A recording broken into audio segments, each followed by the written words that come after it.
Corona से समूले दुनिया हैरान परेशान है। मौत है कि रुके के नाम न ले रहा है।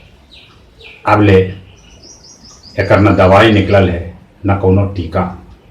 ऐसा समय में आदमी के लोग अलगे अलगे तरीका से जागरूक कर रहा है। हम कविता और गीत के माध्यम से अपने सभी के जागरूक करे के छोटन प्रयास रोज कर रही है। आज हो प्रस्तुत है एगो छोटन कविता, आते सुनते।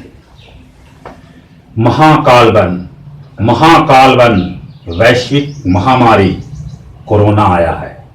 महाकाल बन वैश्विक महामारी कोरोना आया है।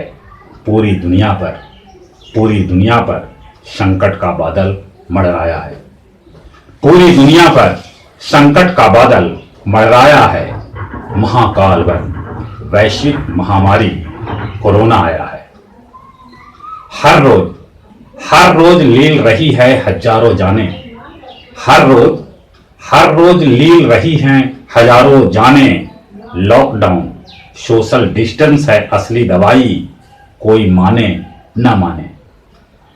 हर रोज लील रही है हजारों जाने।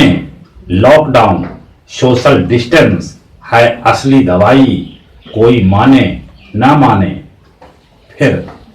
फिर जो हम चाहते हैं अपनी जान की सलामती।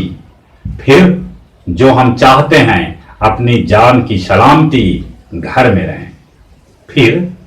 फिर जो हम चाहते हैं अपनी जान की सलामती, घर में रहें। बार बार धोएं हाथ, मुंह नाक पर लगाएं मास्क। यह बात दूसरों से भी कहें।